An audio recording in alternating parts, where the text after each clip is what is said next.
una antología de lecturas de las palabras de Dios Todopoderoso.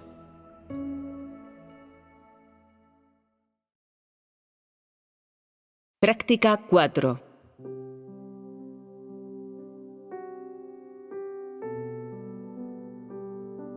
La paz y la alegría de la que hablo ahora no son las mismas que entiendes y en las que crees.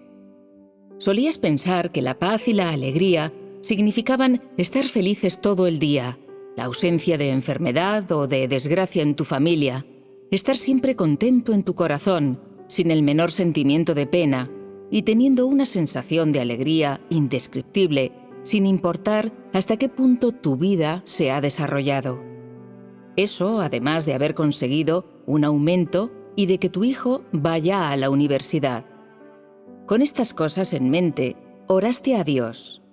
Y al ver que la gracia de Dios era tan grande, te pusiste muy contento, sonreíste de oreja a oreja y no podías dejar de agradecer a Dios. Tales paz y alegría no son la verdadera paz y alegría que trae tener la presencia del Espíritu Santo. Más bien, es la paz y el gozo que resulta de la satisfacción de la carne. Debes entender en qué era estamos. No es la era de la gracia, y ya no es el momento en el que buscas llenar tu estómago con pan. Podrías estar muy feliz porque todo va bien en tu familia, pero tu vida está dando su último aliento, y por lo tanto, sin importar cuán grande sea tu alegría, el Espíritu Santo no está contigo. Obtener la presencia del Espíritu Santo es simple. Haz correctamente lo que debes. Cumple bien tu deber y función como ser humano y sé capaz de equiparte con las cosas que necesitas para compensar tus defectos. Si siempre llevas una carga por tu propia vida y eres feliz porque has percibido una verdad o entendido la obra actual de Dios, esto es tener verdaderamente la presencia del Espíritu Santo. O si a veces te atrapa la ansiedad porque te topas con un problema que no sabes cómo sobrellevar, o porque no entiendes una verdad que se te comunica, esto demuestra que el Espíritu Santo está contigo. Estas son condiciones comunes en la experiencia de vida. Debes entender la diferencia entre tener la presencia del Espíritu Santo o carecer de ella, y no debes ser demasiado simplista en tu visión de esto. Anteriormente se decía que tener la presencia del Espíritu Santo y tener la obra del Espíritu Santo eran cosas diferentes.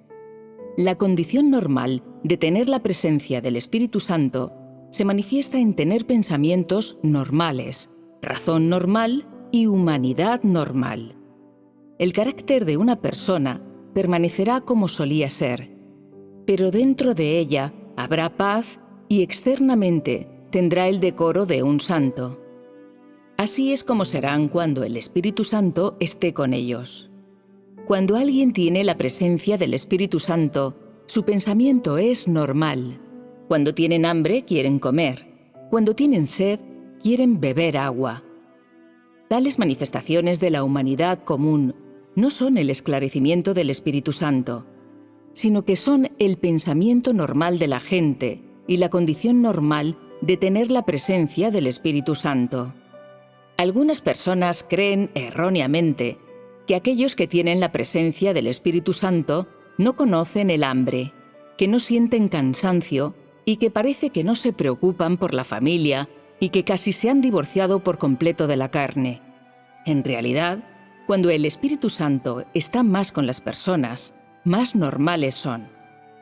Saben sufrir y renunciar a las cosas por Dios, dedicarse por Dios, ser leales a Dios. Además, dedican sus pensamientos a la comida y a la ropa. En otras palabras, no han perdido nada de la humanidad normal que las personas deben tener, y en cambio están dotados especialmente de razón. A veces leen las palabras de Dios y ponderan la obra de Dios. Hay fe en sus corazones y están dispuestas a buscar la verdad. Naturalmente, la obra del Espíritu Santo se basa en este fundamento. Si la gente no tiene un pensamiento normal, entonces no tienen razón. Ese no es un estado normal. Cuando las personas tienen un pensamiento normal y el Espíritu Santo está con ellas, seguramente poseen la razón de una persona normal, y así tienen un estado normal.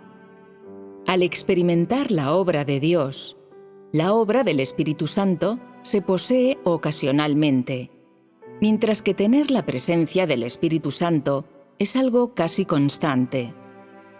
Mientras la razón y el pensamiento de las personas sean normales, y siempre y cuando sus estados lo sean, entonces el Espíritu Santo seguramente está con ellas. Cuando la razón y el pensamiento de las personas no son normales, entonces su humanidad no es normal. Si en este momento la obra del Espíritu Santo está en ti, entonces el Espíritu Santo también estará contigo. Pero si el Espíritu Santo está contigo, eso no lleva a que el Espíritu Santo esté obrando decididamente en ti, porque el Espíritu Santo obra en momentos especiales. Tener la presencia del Espíritu Santo solo puede mantener la forma de vida normal de la gente.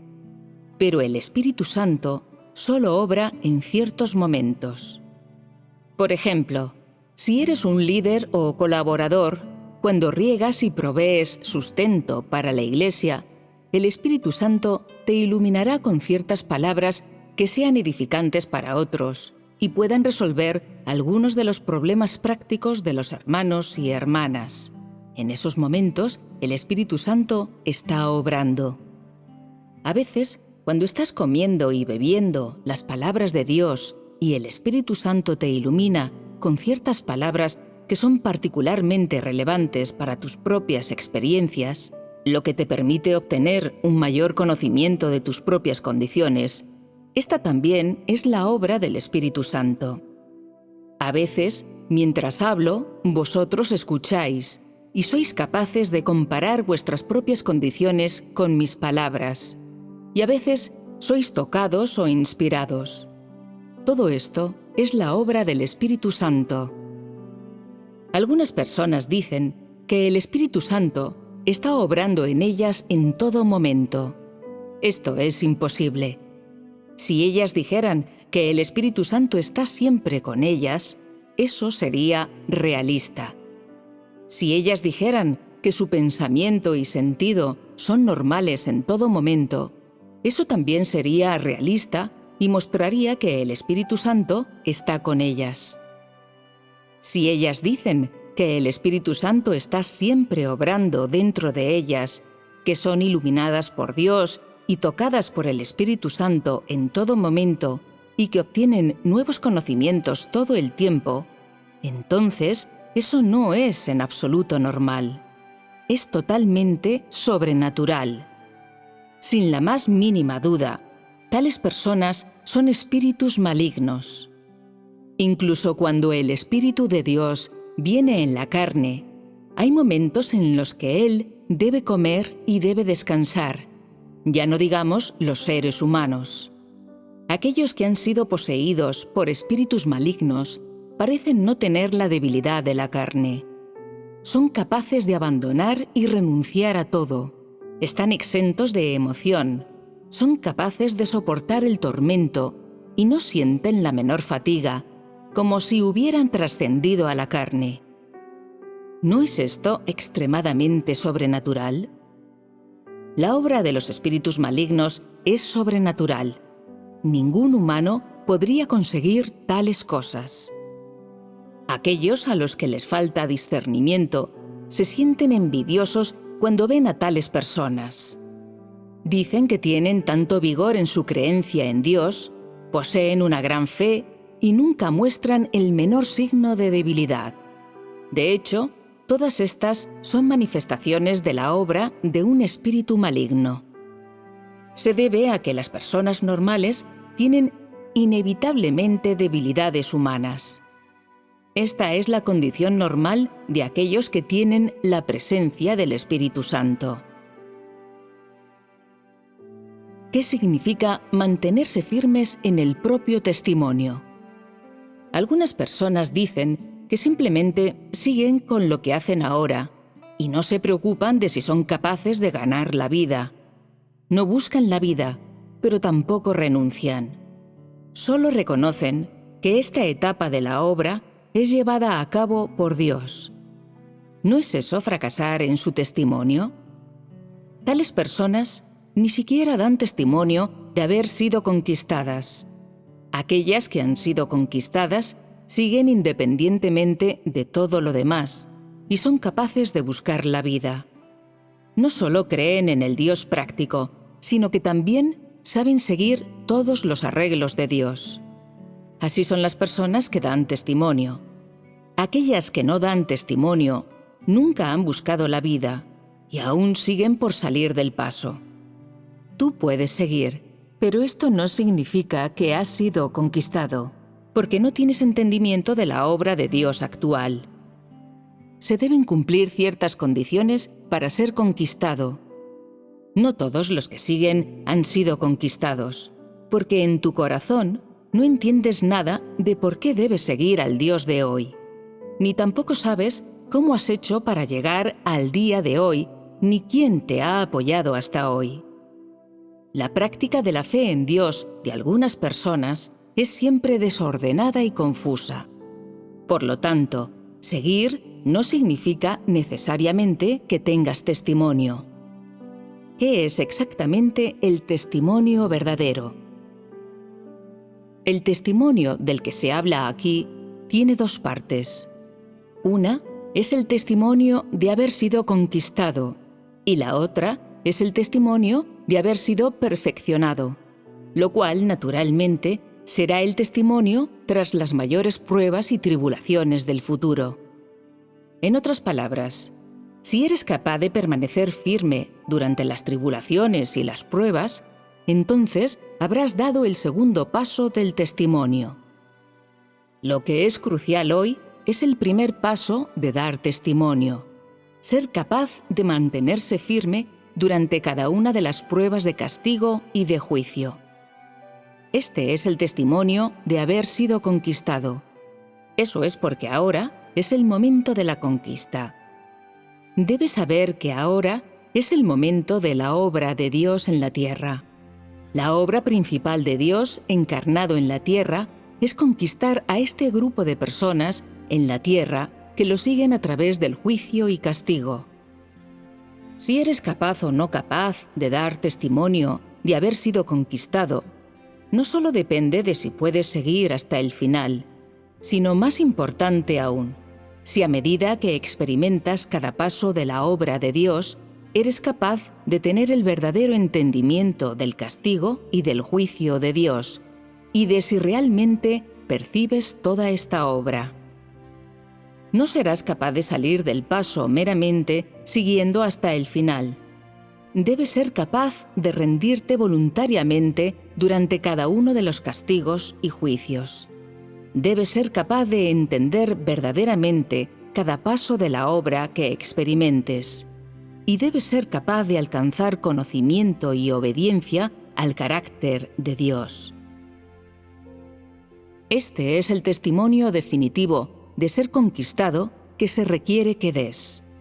El testimonio de ser conquistado se refiere principalmente a tu conocimiento de la encarnación de Dios.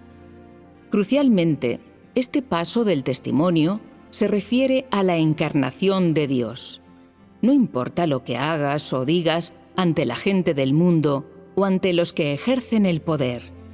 Lo que importa es, sobre todo, si eres capaz de obedecer todas las palabras que salen de la boca de Dios y toda su obra. Por lo tanto, este paso del testimonio está dirigido a Satanás y a todos los enemigos de Dios, a los demonios y a los enemigos que no creen que Dios se convertirá en carne por segunda vez y que vendrá a hacer una obra aún mayor, y además a los que no creen en el hecho de que Dios vuelva a la carne.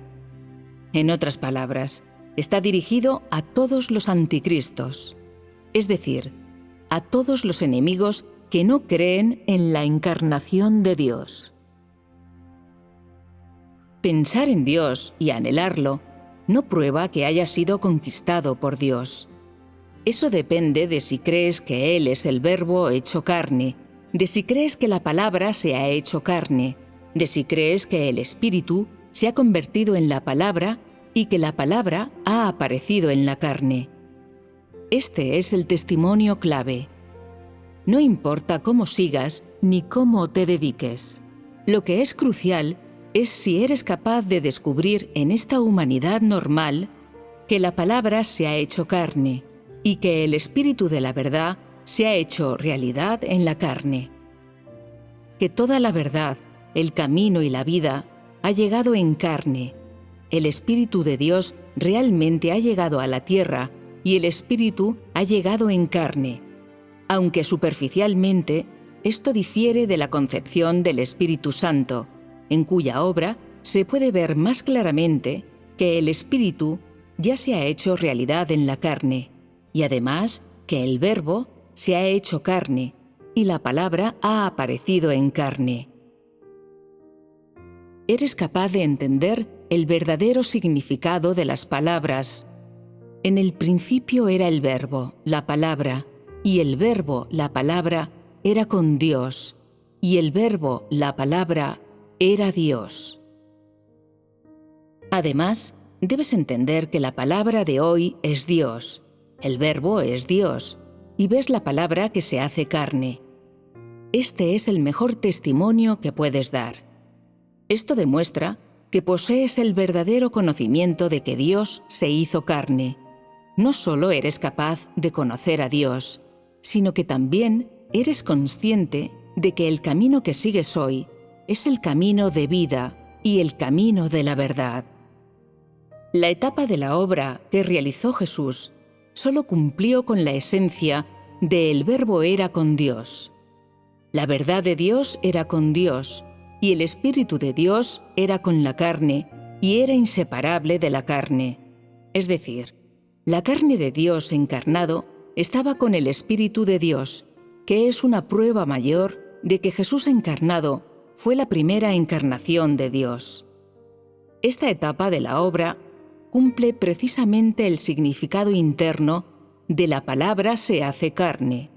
Le dio un significado más profundo a el Verbo era con Dios y el Verbo era Dios, y te permite creer firmemente en las palabras en el principio era el Verbo.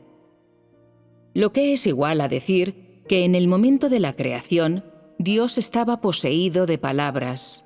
Sus palabras eran con Él y eran inseparables de Él.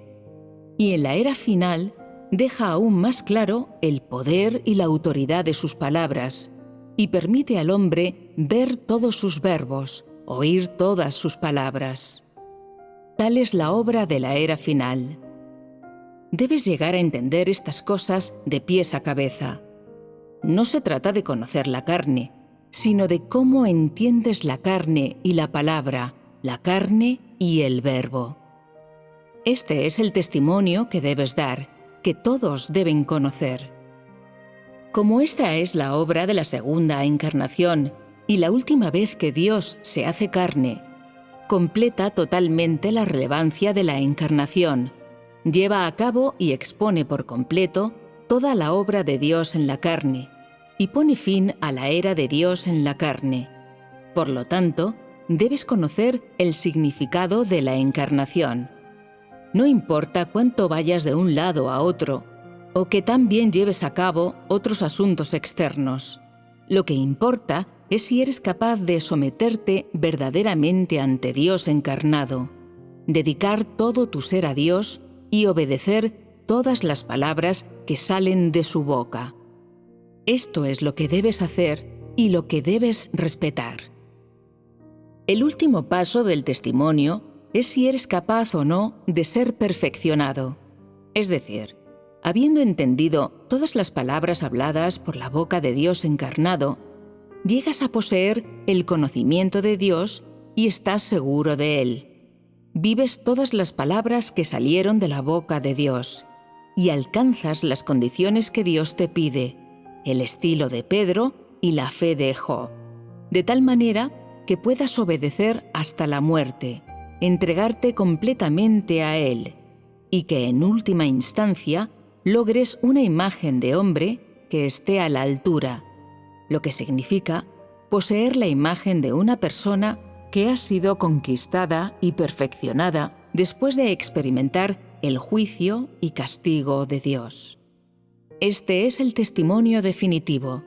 Es el testimonio que debe dar alguien que finalmente ha sido perfeccionado. Estos son los dos pasos del testimonio que se deben dar y que están interrelacionados. Cada uno de ellos es indispensable. Pero hay una cosa que debes saber. El testimonio que yo te pido hoy no está dirigido a la gente del mundo ni a ningún individuo, sino a lo que te pido. Se mide por si eres capaz de satisfacerme y si eres capaz de cumplir completamente con los estándares de mis requerimientos de cada uno de vosotros. Esto es lo que debéis entender.